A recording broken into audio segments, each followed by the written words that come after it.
He was merely a cleaner to all others, unseen in his olive jumpsuit and roughened palms. Yet to the grand piano, nestled in the hotel lobby's nook, he was a shadow of something lost, a soul who once held significance.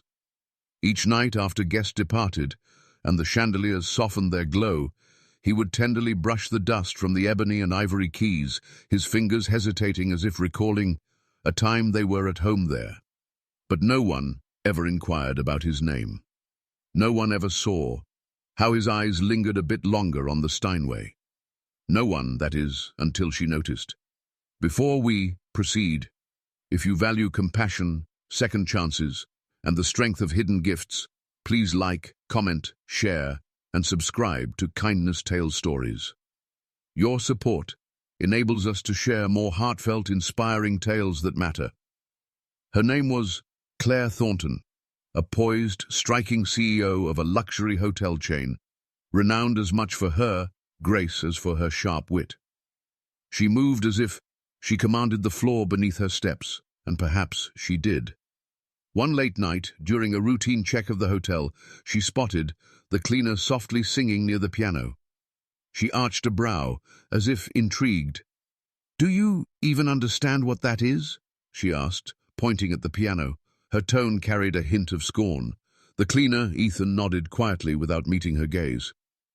"Chopin's Nocturne in E-flat major," he answered, his voice steady and soft, though his heart pounded against years of silence and shame. Claire chuckled, a cold, empty sound.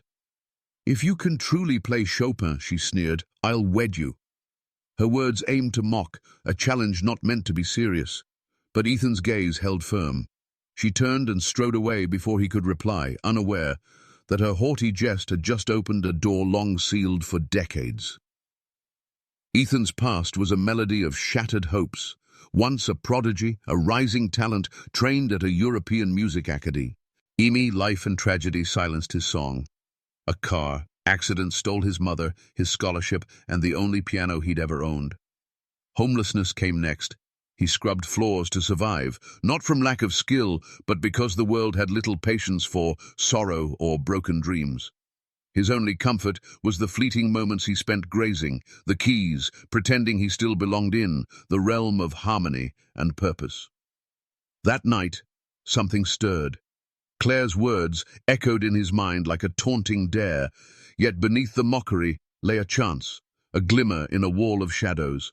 For days he practiced in secret, arriving early and staying late, ensuring no one saw. His fingers faltered at first, stiff from years of neglect, but gradually the music flowed back. It wasn't just notes, it was memory, hope, everything buried beneath the cleaner's garb.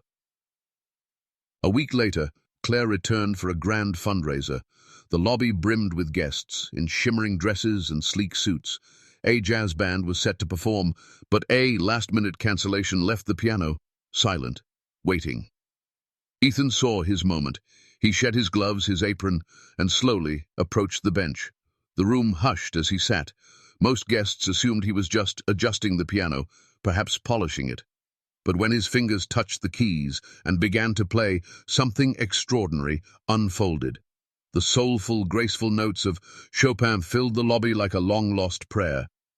Conversations ceased, glasses paused, mid-air. Claire turned abruptly, her face clouded with confusion as she saw her cleaner, commanding the room, with only his hands and heart. The music flowed from him, not just as sound, but as truth. Pain, love, loss, and healing wove through each note. The lobby transformed into a sacred space of emotion. Some guests shed tears, unaware of why. Claire stood frozen, her face pale, her lips parted in wonder. For once, she had no words. When he finished, the silence hung heavy, as if no one dared break the hallowed air he'd crafted. Then applause began, tentative at first, then thunderous, overwhelming. But Ethan didn't smile. He rose, bowed slightly, and walked away without glancing at her. He had said all he needed through his music. Claire approached him later, her usual confidence shaken. "Why didn't you ever tell anyone?" she murmured. Ethan simply said, "No one ever asked." Her eyes glistened with something like regret, but he sought no apology. She had offered marriage as a jest. He had answered with dignity, not desperation. From that day, Ethan no longer wore a cleaner's jumpsuit. Claire offered him a permanent role as the hotel's resident pianist. But more than that, she changed, softer, kinder, humbled. At times, she'd sit by the piano as he played, listening, not just with her ears, but with her heart. If this story moved you, please give it a like, share it with someone who needs hope, and subscribe to Kindness Tales Stories for more uplifting tales.